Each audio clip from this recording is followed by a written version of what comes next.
એક વખત એક સંત જંગલની અંદર ધ્યાન સાધના કરવા માટે ગયા. ધ્યાન પૂરું થયું અને જ્યારે પાછા ફરતા હતા ત્યારે એક ઝાડની ડાળી ઉપર એમણે એક ઉદાસ કાગડાને જોયો. આંખમાંથી આંસુની ધારા ચાલતી હતી, ચહેરા પર ઉદાસી હતી. એકદમ હતાશ અને નિરાશ થઈ ગયો હતો, જાણે જીવવાની આશા ખતમ થઈ ગઈ હોય એવી રીતે કાગડો એકદમ વિલાપ કરતો હોય એવું એ સાધુને લાગ્યું. સંતે એકદમ દયાથી પૂછ્યું કાગડાને કે કેમ આટલો ઉદાસ છે, શું સવાલ છે, કેમ હતાશ નિરાશ છે, કેમ ચહેરા ઉપરનું નૂર ઉડી ગયું છે? એ કાગડાએ કીધું કે દુનિયાનું સૌથી કમનસીબ પક્ષી કોઈ હોય તો એ હું છું. મને ભગવાને કેટલો કદરૂપો બનાવ્યો છે, મને કેટલો કાળો કલર આપ્યો છે, અને અવાજ, દુનિયામાં સૌથી કર્કશ અવાજ હોય, સૌથી અણગમતો અવાજ કોઈનો હોય તો એ મારો અવાજ હશે. અરે હું જ્યાં જાઉં ત્યાં અપશુકન થયું હોય એવું ગણાય છે. ગુજરાતીમાં કહેવત પણ એવી જ છે કે ભાઈ ત્યાં તો કાગડા ઉડતા હતા, એટલે જ્યાં કાંઈ માલ ના હોય ત્યાં અમારી ઉપસ્થિતિ હોય. અમારી કંઈ કિંમત નથી રહી દુનિયામાં. એક તો કાળા અને બીજા અમને પાછા કાણિયા ગણવામાં આવે. કોઈ અમારી સામે મીટ માંડીને હેતભરી નજરે જોતું પણ નથી. હવે આવી જિંદગી શું કામની જ્યાં તમારી કોઈ કિંમત ના હોય? એવી જિંદગી શું કામની જ્યાં દુનિયા તમને લેશ માત્ર અટેન્શન આપતી ના હોય, કોઈ તમને ચાહતું ના હોય? એવી જિંદગી ધૂળ સમાન છે. મારે એવું જીવન નથી જોઈતું. પેલા સંતને ખૂબ જ દયા આવી કે એક નિર્દોષ પ્રાણી અને આવી રીતે હતાશાની ગર્તામાં ધકેલાઈને બેઠું છે. અને સાધુ સમર્થ હતા, જે ધારે તે પોતાના સામર્થ્યથી કરી શકે એમ હતા. એમણે પેલા કાગડાને કીધું કે તું ચિંતા ના કર, તારી જો ઈચ્છા હોય તો તું જે પક્ષીની અંદર પરિવર્તિત થવા માંગે એ પક્ષીમાં હું તને પરિવર્તિત કરી શકું એવી સામર્થ્ય મારી અંદર છે. પણ એ રિવર્સિબલ નથી. You have to be sure. શું બનવું છે તારે? બોલ. તને આ કાગડાનું શરીર નથી ગમતું તો તારે શું બનવું છે એ બોલ. કાગડો વિચારે ચડી ગયો, કારણ કે આવો ઓપ્શન તો કોઈ જીવનમાં આપ્યો જ ના હોય. એટલે બે ઘડી વિચાર કરવા માંડ્યો કે કયા પક્ષીને લોકો ખૂબ ચાહતા હોય છે. અને આમ તેમ ફરતો હતો એ દરમિયાન એણે જોયું કે એક પોપટ પાસે ઘણા બધા લોકો ભેગા થયા હતા અને પોપટને એટલા પ્રેમથી બધા નિહાળતા હતા. એના કલર્સ, એના પીછા, એના ગળા ઉપર જે પેલો પટ્ટો હોય એ, એની વાંકી ચાંચ, એની સુંદરતા જોઈને કાગડો ખૂબ પ્રભાવિત થઈ ગયો. અને લોકોનો પોપટ પ્રત્યેનો પ્રેમ જોઈને પણ એને થયું કે મારે પણ આવો પ્રેમ સંપાદન કરવો છે. એ સાધુ પાસે આવ્યો અને સાધુને કહ્યું કે મને તમે પોપટ બનાવી દો. સાધુએ કહ્યું કે જો આ વરદાન એવું છે, આ રિવર્સિબલ નથી. એકવાર મેં તને પોપટ બનાવ્યો પછી તું કદાચ પસ્તાઈશ તો પણ પાછો હું તને કાગડો નહીં બનાવી શકું. એટલે કામ કર, પહેલાં તું પોપટને પૂછી આવ કે એ સુખી તો છે ને, એ આનંદિત તો છે ને, એ સંતુષ્ટ તો છે ને, એને મજા તો આવે છે ને. કાગડો ગયો પોપટ પાસે અને ત્યાં જઈને એણે કહ્યું કે look at you, you are a beautiful creature. જબરજસ્ત સુંદરતા ભગવાને તને આપી છે. તારી આ વાંકડી ચાંચ, સરસ મજાનો આ પોપટી કલર, અને તમારી જાતને તો પાછા ઓપ્શન્સ મળે છે. કોઈક બ્લુ છે, કોઈક યલો છે, કેટલા સુંદર સુંદર કલર્સ મળે છે. અને કંઠ, યુ કેન સ્પીક. અને તું એટલું મીઠું બોલે છે કે લોકો તારી વાણી સાંભળવા માટે એકાગ્ર થઈ જાય છે. એટલે મને તો એવું લાગે છે કે દુનિયાનું સૌથી ભાગ્યશાળી અને આનંદિત પક્ષી કોઈ હોય તો એ તું હઈશ. બરાબર છે ને? અને જ્યારે પોપટે આ સાંભળ્યું, એણે કહ્યું કે કાગડાભાઈ, મારા મનની વ્યથા કહું તો હું જ્યારે મારી નજર સામે મોરને નાચતો જોઉં છું ને ત્યારે મારું બધું જ મને નકામું લાગે છે. કેટલી સુંદરતા, કેટલા સુંદર પીંછા, અને એમાં પણ કળા કરે ત્યારે તો આખી દુનિયા એને જોતી રહી જાય અને નૃત્ય કરી શકે. અને જાણે બધા પક્ષીઓનો રાજા હોય એમ ભગવાને એના મસ્તક ઉપર મુકટ આપેલો છે, કલગી આપેલી છે. એની આંખની સુંદરતા તમે જુઓ, એના કંઠની સુંદરતા જુઓ, એનો આખો કલર જુઓ. એ કલરમાં જે શાઇન છે, જે ચમક છે, જે જગમગાટ છે, એવું એમાંનું કાંઈ નથી મારી પાસે. એટલે મને પણ એવું થાય છે કે ભગવાને મને મોર બનાવ્યો તો સારું હતું. હું નથી સુખી ભાઈ, હું નથી સુખી. હું અસંતુષ્ટ છું. અંતરમાં અધૂરપનો અનુભવ થાય છે, આનંદ નથી આવતો. કાગડો પાછો પેલા સંત પાસે ગયો. સંતને વાત કરી કે સ્વામીજી, પોપટ મારે નથી બનવું, કારણ કે પોપટ સુખી નથી. પણ મને તમે મોર બનાવી દો. મારે મોર બનવું છે, કારણ કે મોર તો અતિશય સુખી હશે ને. પેલા સાધુએ કહ્યું કે આર યુ શ્યોર? કારણ કે જો હું મોર બનાવ્યા પછી પણ તને પસ્તાવો થાય તો હું તને પાછો કાગડો નહીં બનાવી શકું. એટલે તું મોરને એકવાર પૂછી આવ કે સુખી તો છે ને. કાગડો ઉડ્યો અને એક પાર્કની અંદર એણે મોરને જોયો. એટલે સીધો જ ત્યાં મોર પાસે અને કહ્યું કે અરે રે રે રે, ઓહો, શું તું દેખાય છે બોસ, શું દેખાય છે. શું તારી કલગી, શું તારા કંઠની વાંકાશ, શું તારી કળા, શું તારા પીછા, શું અંદર કલર્સ છે, અને શું તારો ટહુકારો. અદ્ભુત બોલે છે તું. લોકો તારા રૂપના દીવાના છે, લોકો તારા નૃત્યના દીવાના છે, અરે લોકો તારા કંઠના દીવાના છે. I think you must be the happiest bird in the world. તો આખી દુનિયાની અંદર સૌથી ખુશ પક્ષી હશે નહીં? કેટલું ખુશ નસીબ છે તું. અને એ વખતે મોરે એકદમ વ્યથા સાથે કહ્યું કે કાકડાભાઈ, જરા આસપાસ નજર તો નાખો. એ મોર પાંજરાની અંદર પૂરેલો હતો. મોરે કાગડાને કહ્યું કે તું જેને આશીર્વાદ માને છે ને, મારું રૂપ, મારો કંઠ, મારા પીછાની સુંદરતા, મારું નૃત્ય, એ જ અભિશાપ રૂપ સાબિત થયું છે. એ જ બધી સુંદરતાને લીધે લોકોએ મને કેદ કરીને રાખ્યો છે. આટલું મુક્ત ગગન છે, એમાં હું ઉડી શકતો નથી, એમાં હું વિહરી શકતો નથી, એમાં હું ફરી શકતો નથી. લોકો મને જોઈને પોતાની આંખડી ઠારે છે, પણ મારી સ્વતંત્રતાનું શું, મારા સુખનું શું, મારા સંતોષનું શું, મારા આનંદનું શું? હું આનંદિત નથી, હું સુખી નથી, હું પીડાઈ રહ્યો છું આ કેદની અંદર.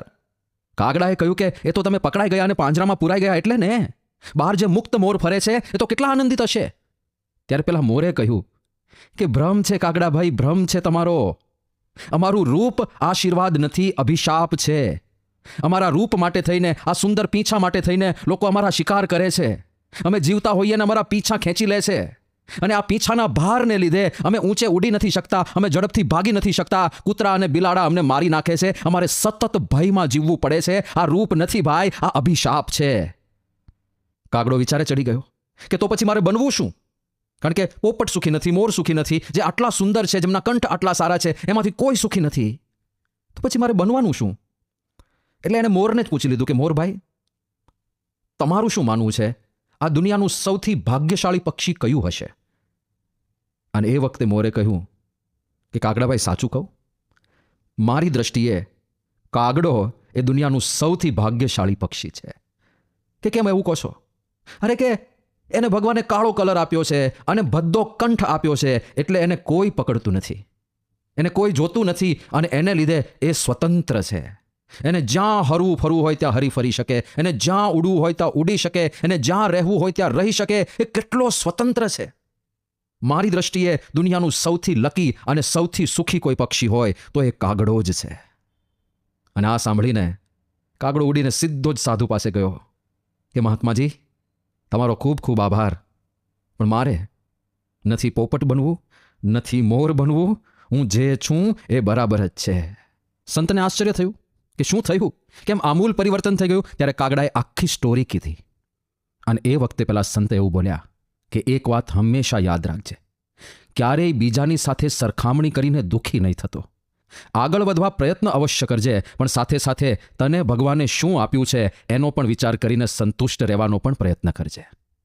આપણે હંમેશા એ જ વિચાર કરતા હોઈએ છીએ કે મારી પાસે શું નથી, આના જેવો કંઠ મારી પાસે નથી, આના જેવું રૂપ મારી પાસે નથી, આવો બંગલો મારી પાસે નથી, આવી ગાડી મારી પાસે નથી, આવો મોબાઈલ મારી પાસે નથી, આવી ઘડિયાળ મારી પાસે નથી, આવી બાઇક મારી પાસે નથી, આવી આવડત મારી પાસે નથી, મને ગાતા નથી આવડતું, મને બોલતા નથી આવડતું, હું પબ્લિક સ્પીકર નથી બની શકતો, આવી કળા મારી પાસે નથી. અનેક ફરિયાદો છે કે મારી પાસે આ નથી. પણ ક્યારે ફોકસ એના પર કર્યો છે કે આપણી પાસે શું છે? દુનિયાની અંદર 3.5 કરોડ લોકો એવા છે કે જે આંધળા છે, જેમની પાસે આંખો નથી. તમારી પાસે આંખો છે ને? આટલી સુંદર દુનિયા તમે જોઈ શકો છો, આટલા સરસ રંગ તમે જોઈ શકો છો, તમે મેઘધનુષ જોઈ શકો છો, તમે સૂર્યોદય જોઈ શકો છો, તમે ભગવાને બનાવેલી આ આશ્ચર્યમય સૃષ્ટિને નિહાળી શકો છો. Aren't you lucky? છો જ તમે. આપણે વિચાર જ નથી કરતા. તમને કાન આપ્યા છે ભગવાને. દુનિયાની અંદર કરોડો લોકો બહેરા છે, નથી સાંભળી શકતા. એની કમ્પેરિઝનમાં you are so lucky. Have you ever been grateful for what you have? ક્યારે આપણે ભગવાનનો આભાર માન્યો છે કે પ્રભુ તમે મને ઘણું બધું આપ્યું છે? આપણે પ્રાર્થનાઓ કરીએ છીએ કે આ નથી, આ નથી, આ નથી, ભગવાન આ આપો, આ આપો, આ આપો. પણ જે આપ્યું છે એના માટે ક્યારેય આભારની લાગણી વ્યક્ત કરી કે પ્રભુ આપનો આભાર, આપે મને આ મનુષ્ય શરીર આપ્યું. પ્રભુ આપનો આભાર કે આપે અમને 2 આંખો આપી, 2 કાન આપ્યા. એ પ્રભુ આપનો આભાર, આપે અમને બુદ્ધિ આપી, અમે વિચારી શકીએ છીએ. કેટલું બધું ભગવાને આપ્યું છે, એના પર વિચાર જ નથી આપણો. આપણી પાસે જે છે એને તો માણતા શીખીએ. ગુણાતીતાનંદ સ્વામીની વાત છે, બહુ અદ્ભુત વાત છે કે જો સુખિયા રહેવું હોય તો પોતાનાથી દુખિયાનો વિચાર કરવો. આપણે આપણાથી સુખિયાનો વિચાર કરીને દુઃખી થઈએ છીએ. ગુણાતીતાનંદ સ્વામી એવું કહે છે કે there are a lot more people who are even more underprivileged than you. કેટલા બધા લોકોને રહેવા માટે ઘર નથી, ફૂટપાથ ઉપર રહેતા હોય છે. તમારી પાસે શેલ્ટર છે તો આનંદિત રહો ને ભાઈ. કઈ વાતનું દુઃખ છે? શું કામ દુઃખી થઈએ છીએ? લેવા દેવા વગર. હા, મોટા સપના જોવા એમાં કંઈ ખોટું નથી, આગળ વધવાની તમન્ના રાખવી એમાં કાંઈ ખોટું નથી, પણ દુઃખી થવાની જરૂર નથી. That is the point I want to make. દુઃખી નથી થવું આપણે. આનંદિત રહેતા રહેતા હા આગળ વધીશું, પણ આનંદિત રહેતા રહેતા જેટલું છે એટલું બહુ છે પ્રભુ, એટલું બહુ છે. એક બહુ સરસ પંક્તિ અમારા છાત્રાલયમાં છે ને, એક છોકરો બોલતો કે 3 વાના મુજને મળ્યા, હૈયું મસ્તક ને હાથ, બહુ દઈ દીધું નાથ, જા હવે ચોથું નથી માગવું. શું ખુમારી છે! 3 વાના મુજને મળ્યા, હૈયું મસ્તક અને હાથ, બહુ દઈ દીધું નાથ, જા ચોથું નથી માગવું. અને આપણે સત્સંગી તરીકે વિચાર કરીએ તો આપણને જે મળ્યું છે, આવા ગુરુ મળ્યા, સાચા સંત મળ્યા. સૌથી વધારે દુર્લભ વસ્તુઓ જે ગણાય છે એમાં આ સાધુને દુર્લભ કહેવામાં આવ્યા છે. કામ દુઘા કલ્પતરું પારસ ચિંતામણી ચાર, સંત સમાન એકે નહીં, મેં મનમાં કર્યો વિચાર. કામદુધા, કલ્પતરુ, પારસમણી અને ચિંતામણી, આ 4 એકદમ અદ્ભુત વસ્તુઓ દુનિયાની અંદર માનવામાં આવે છે. કામદુધા ગાય, કામધેનુ, જે માગો તે આપે. કલ્પતરુ એક એવું અદ્ભુત વૃક્ષ છે જેની નીચે જઈને તમે જે કલ્પના કરો એ સાકાર થાય સીધી જ. ત્યાં જઈને બોલો પાઉંભાજી, ધડામ દઈને ઉપરથી પાઉંભાજીની ડીશ પડે. કામદુઘા, કલ્પતરુ, પારસમણી, એને તો તમે ઓળખો છો, લોઢાનું કંચન થઈ જાય. અને ચિંતામણી, હાથમાં લઈને જે વસ્તુનું ચિંતન કરો એ વસ્તુ ત્યાં પ્રગટ થાય. ચિંતામણી હાથમાં લઈને મર્સિડીઝ ફટાક દઈને હાજર.